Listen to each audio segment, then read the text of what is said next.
Bonjour à tous, ici Adrien. Aujourd'hui on est le vendredi 26 janvier 2024 et dans cette vidéo nous allons parler de Bash à nouveau et clôturer cette mini-série autour de la personnalisation du shell. Dans les deux précédentes vidéos, nous avons vu le concept des alias, comment définir sur notre système, comment ça fonctionne tout cela.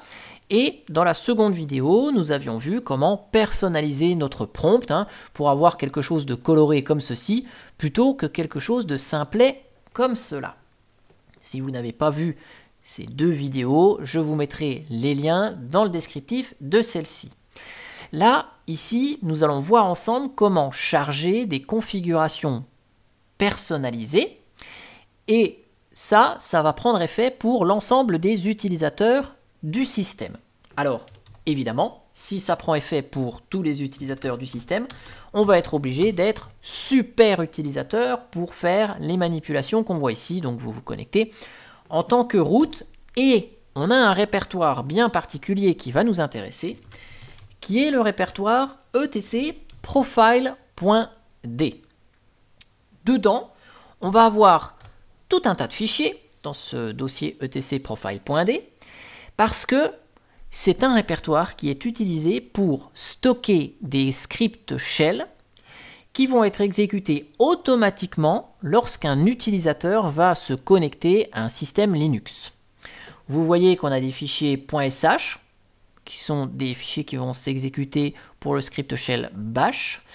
Et puis, vous avez des fichiers CSH qui vont s'exécuter pour le shell spécifique, le CSH, le C-shell.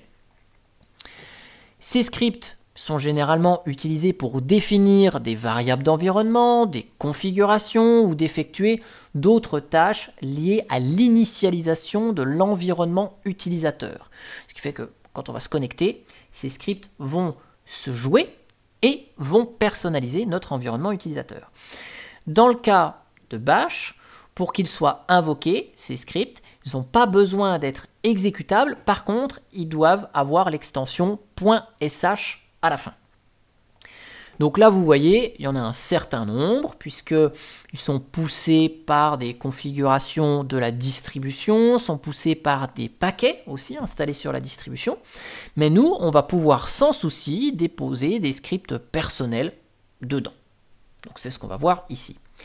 Par contre, j'attire juste un petit point d'attention, c'est que ces fichiers sont lus lorsque Bash va s'initialiser, mais si l'utilisateur va définir la même chose dans son propre fichier .bashrc, ces modifications seront prioritaires par rapport à ces scripts-là. En gros, si on a un script ici qui définit un prompt et que nous, dans notre bashrc à nous, on redéfinit le prompt, notre modif, elle est prioritaire, elle va venir écraser la personnalisation qui peut être faite ici. On va le voir ensemble.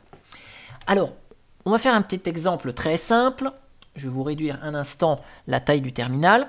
On va partir sur ce shell-là de couleur rouge pour l'utilisateur root. Et puis, on va utiliser celui-ci, donc c'est le même, mais juste il sera en vert pour les autres utilisateurs. Vous allez voir, ça ne va pas être très compliqué. On va faire un fichier de script. Je l'appelle adrien.sh par exemple, mais vous l'appelez comme vous voulez. Et puis là, je vais dire, ok, je veux un prompt rouge pour root. Donc, je le redéfinis ici. Et puis, je veux le prompt vert pour mes utilisateurs. Donc, je vous le mets ici. Et vu que c'est un fichier .sh qui va être lu par Bash, vous allez pouvoir mettre tout type de syntaxe que Bash supporte. Donc là, on va pouvoir faire un petit test. On va pouvoir faire un petit test tranquille du style. Je vais tester une variable qui est la variable UID qui contient le numéro de l'utilisateur. Root a toujours le numéro 0.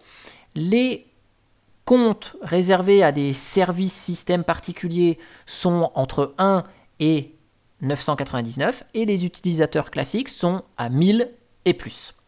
Donc là, je dis, écoute, on va faire un petit test sur cette variable UID. Si cette variable, elle vaut 0, alors je sais que je suis connecté en tant que root. Donc je fais un petit si classique bash. Et donc je dis que si l'utilisateur c'est 0, donc c'est root, j'affiche le prompt rouge. Enfin, je définis la variable ps1 pour mon prompt rouge. Sinon, je définis mon prompt vert et je ferme la condition si. Ne vous inquiétez pas, une petite série sur le scripting shell arrivera prochainement. En plus de cela, on va pouvoir définir tout type de configuration. Par exemple, je peux définir des alias, hein, comme on l'a vu dans le bash RC.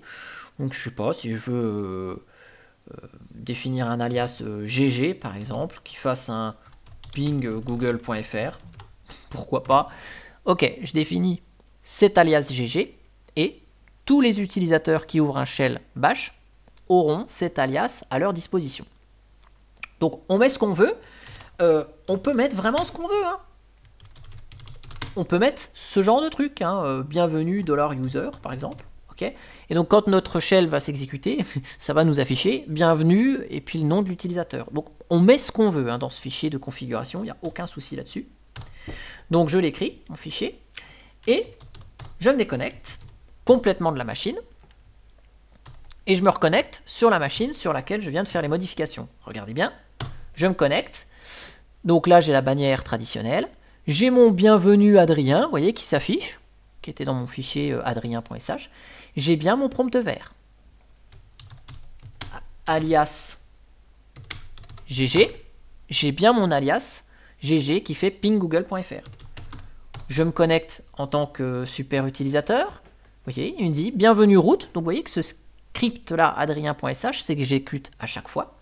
Il m'a bien défini le prompt de couleur rouge.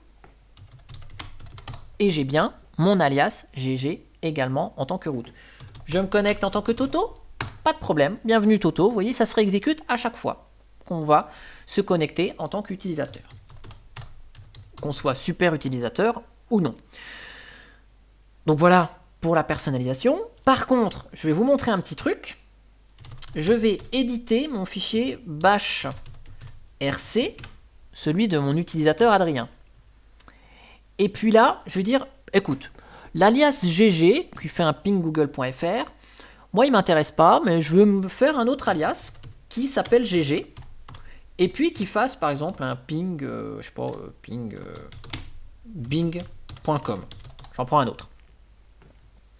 Donc là, dans mon fichier bashrc à moi, d'utilisateur Adrien, je définis un alias GG, qui pourtant était défini dans notre fichier positionné dans etc profile.d. Eh bien regardez, je me reconnecte à la machine, mon alias GG que j'ai défini moi dans mon fichier bashrc vient écraser celui qui est proposé par la config par défaut. On voit que la config par défaut que j'ai fait là dans mon adrien.sh s'exécute bien, hein, puisqu'il me met toujours bienvenue Adrien. J'ai bien mon prompt comme je l'ai défini. Par contre, quand je me suis connecté, l'alias GG s'est créé qui valait ping google.fr, puis mon fichier bashrc s'est exécuté et l'alias GG est redéfini sur ping bing.com et donc l'alias GG a été écrasé. Par contre, si je me connecte bien en tant que root, hein, l'alias GG, lui, il est bien resté sur google.fr parce que je n'ai pas modifié le fichier .bashrc de root.